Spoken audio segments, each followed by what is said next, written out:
15. Mulai membuka diri. Aku merasa canggung saat makan malam bersama keluarga karena mama mertua beberapa kali melihat ke arahku. Aku salah tingkah mengingat wanita parubaya itu tadi menghampiri aku dan Mas Arfan ke kamar.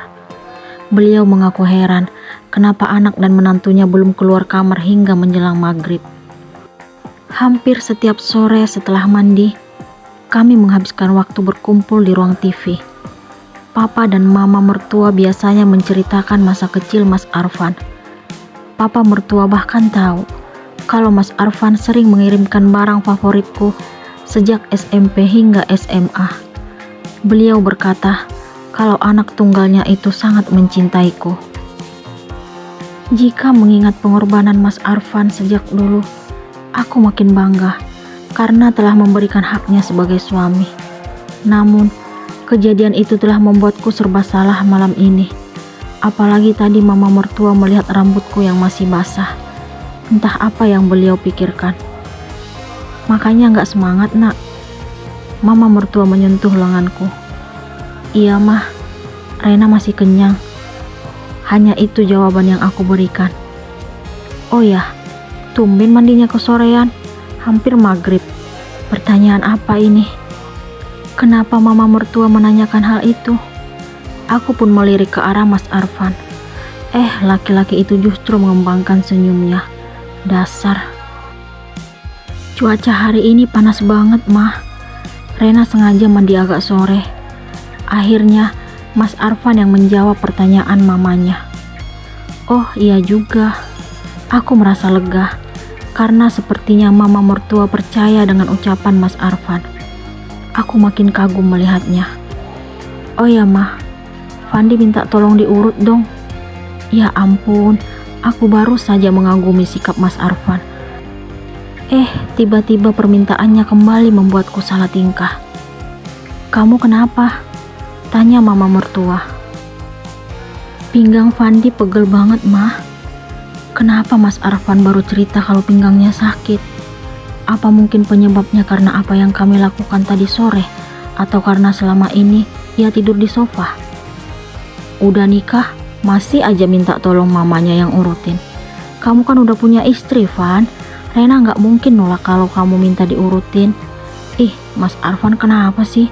Harus buat aku kembali canggung seperti ini. Aku melirik Mas Arfan dengan tatapan sinis. Namun, balasannya justru membuatku makin kesal. Bisa-bisanya ia tersenyum dengan situasi seperti ini. Lihat saja nanti di kamar, aku akan balas. Sekarang, aku harus tetap bersikap biasa di depan kedua mertuaku. Tetapi kasihan juga kalau aku harus membalasnya. Tidak perlu deh, ikhlas saja. Iya, mah, nanti Rena urut Mas Arfan. Aku pun mengeluarkan kalimat itu. Benar kan apa kata mama? Rena gak mungkin tega lihat suaminya sakit. Mama mertua mengangkat alis kanannya di depan Mas Arfan. Iya, mah, balas Mas Arfan sambil tersenyum. Sementara papa mertua menggeleng melihat tingkah istri dan anaknya. Akhirnya, kami pun selesai menikmati makan malam bersama. Aku segera membantu Bi Inah mengemasi piring di meja, lalu membawanya ke dapur. Sebenarnya, Mas Arfan dan kedua mertuaku beberapa kali mengingatkan bahwa apa yang aku lakukan adalah tugas Bi Inah. Tetapi hati ini selalu tergerak untuk membantu asisten rumah tangga tersebut. Hanya hitungan beberapa menit, piring kembali bersih seperti sedia kala. Aku pun segera beranjak dari dapur menuju ruang TV. Tetapi aku tidak melihat Mas Arfan. Hanya papa dan mama mertua yang menyaksikan acara televisi. Aku pun berpamitan, lalu melangkah ke kamar kami. Jika ada yang bertanya bagaimana perasaanku saat ini, aku tidak tahu harus berkata apa. Di satu sisi, aku merasa kasihan melihat Mas Arfan mengingat dirinya yang setiap malam tidur di sofa dari awal pernikahan kami. Tetapi di sisi lain, aku merasa kesal karena ia meminta bantuan kepada mamanya, padahal ada aku yang pasti bisa membantunya. Akan tetapi, aku tidak boleh menyalahkan Mas Arfan sepenuhnya, karena mungkin ia sungkan meminta bantuanku. Aku sadar selama ini bersikap tidak seperti seorang istri pada umumnya kepadanya. Namun, ia selalu sabar menghadapi sikapku hingga akhirnya aku pun luluh. Aku tidak ingin dinilai sebagai istri yang selalu menentang kemauan suami. Karena walau bagaimanapun, Mas Arfan adalah imamku. Aku juga tidak terima jika ia memberikan penilaian tidak baik terhadapku.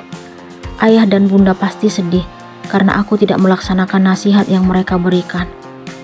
Ingat sayang, kamu udah nikah. Kamu harus menjadi istri yang menghormati suami.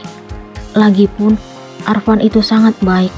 Bunda dan ayah yakin kalau kamu akan bahagia bersamanya.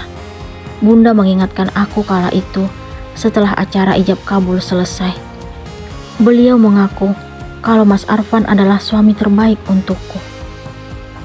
Jangan sampai ayah dan bunda malu karena dianggap gak bisa didik anak. Arfan itu yang terbaik untukmu.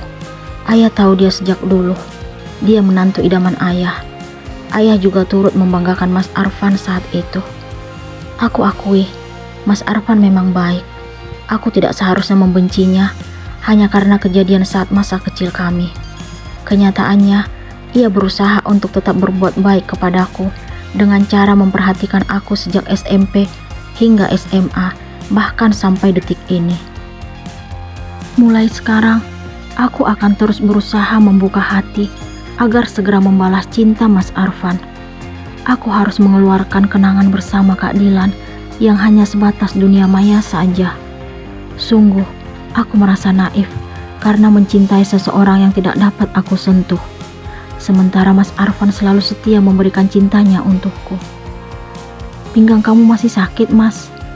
Tanyaku kepada Mas Arfan setelah tiba di kamar. Saat ini, ia sedang duduk di sofa. Masih sayang, aku juga bingung. Kenapa tiba-tiba terasa pegal banget? Ia memegang pinggangnya. Aku pun memilih duduk di samping kirinya. Kenapa kamu gak langsung ngomong ke aku, Mas? Aku jadi malu di depan papa dan mama. Aku menyentuh pinggangnya. Kenapa kamu harus malu? Dasar Mas Arfan, bisa-bisanya ia tersenyum. Kamu nyebelin banget sih. Kamu bisa bayangin gak sih apa yang papa dan mama pikirkan tentang kita? Mas Arfan meraih tanganku dari pinggangnya. Memang kenapa kalau papa dan mama berpikir tentang kita? Wajar dong mereka mikirin anak dan menantunya. Terserah kamu deh. Mau diurut gak nih? Aku tidak ingin berdebat dengannya. Kamu serius mau ngurut aku? Iya, serius. Senangnya bisa diurut istri sendiri. Ia pun mencium jemariku. Oh ya, mulai sekarang kamu tidur di ranjang aja. Mungkin pinggang kamu pegal karena tidur di sofa. Aku sudah yakin dengan keputusanku. Kamu gak marah sayang? Kita tidur seranjang. Ia tampak bersemangat. Iya, apalagi yang harus aku hindari? Toh kamu udah dapatkan semuanya dariku. Aku pun beranjak dari sofa menuju tempat tidur, lalu diikuti Mas Arfan. Terima kasih sayang. Ia kembali meraih tanganku, lalu menciumnya beberapa kali. Aku segera memintanya berbaring agar aku dapat meredakan sakit pinggangnya. Awalnya, aku merasa canggung karena belum terbiasa menyentuhnya. Tetapi ia menyadarkan aku kalau kami bukan orang asing yang tidak saling kenal, melainkan suami istri. Jangan sekarang, Mas. Aku terkejut dengan apa yang Mas Arfan lakukan secara tiba-tiba. Apa yang akan Arfan lakukan terhadap Renata?